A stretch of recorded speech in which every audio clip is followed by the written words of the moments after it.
Assalamu alaikum rahmatullahi wa barakatuhu. In the name of Allah, the most gracious and merciful.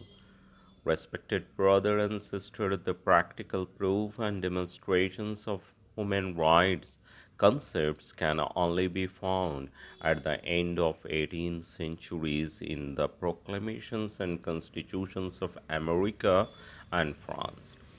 After after this, there appeared a reference to the basic human rights in the constitutions of different countries, but more often the rights which were given on paper, not actually given to the people in real life. Respected brothers, in the present century, the United Nations, which can now be more applied and truly described as the divided nations, made a universal declaration of human rights and passed a resolutions against genocide and framed regulations to check it. But as you all know, my dear brothers, there is not a single resolutions or regulations of the United Nations which can be enforced. They are just an expressions of a pious hope. They have no sanctions behind them, no force, physical or moral, to enforce them. Human rights have been violated and tempered upon at different places, and United Nations has been a helpless spectre. They are not in positions to exercise an effective check on the violations of human rights. No actions has even been taken against any country guilty of this most serious and revolting crime. Now I will talk to you that what Islam says about human rights. When we talk about human rights in Islam, it means that these rights have been granted by Allah subhanahu wa ta'ala. Dear brothers, when Allah subhanahu wa ta'ala has confirmed the rights of human, then we have no right to make any amendment or change in the human rights. Therefore, we have to follow the commandments given by Allah subhanahu wa ta'ala, and all this will be better for all humanity. As Allah subhanahu wa ta'ala says in the Holy Quran, Surah Maida, chapter 5, verse 45, and whoever does not judge by what Allah has revealed, then it is those who are the wrongdoers, that is, the unjust.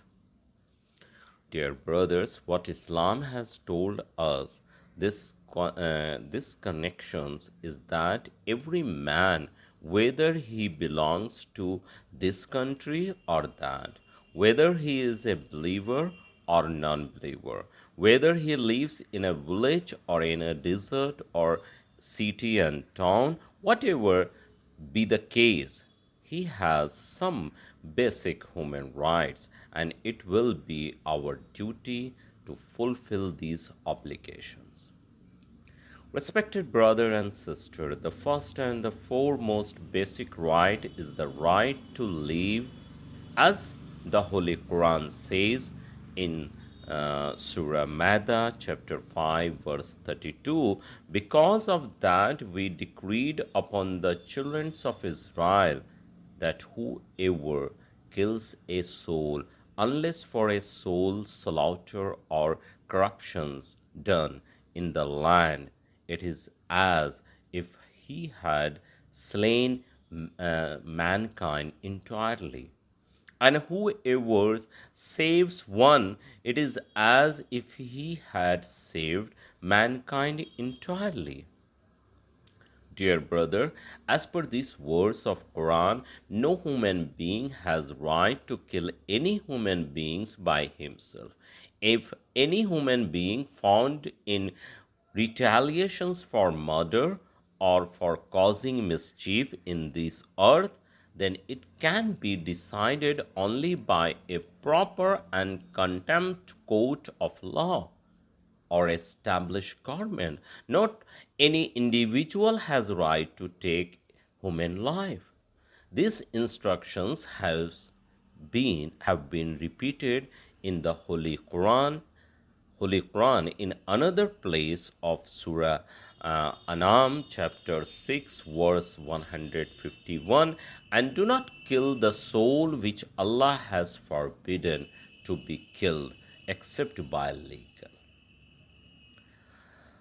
My dear brother and sisters, second right is right to safety of life.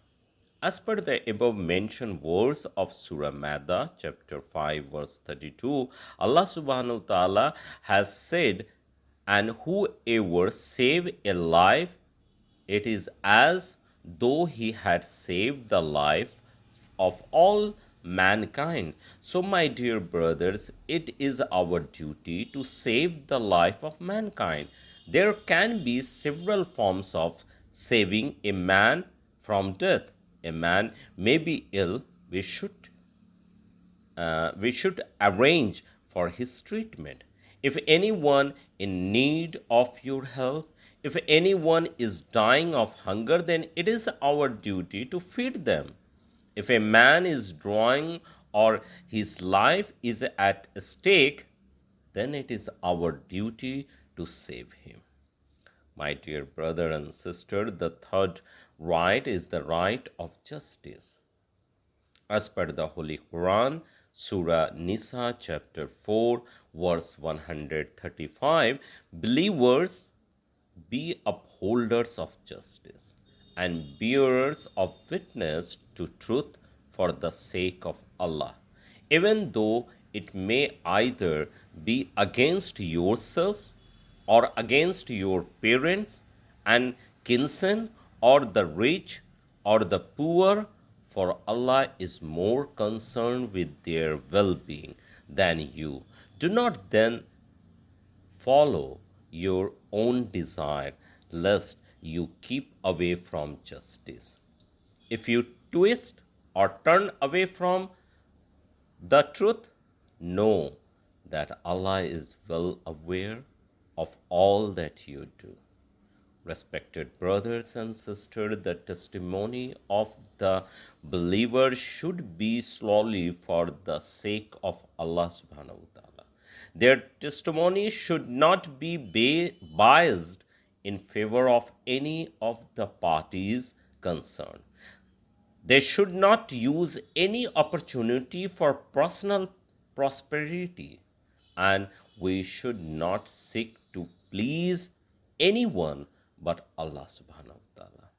This is a very important and valuable right which Islam has given to man as a human being.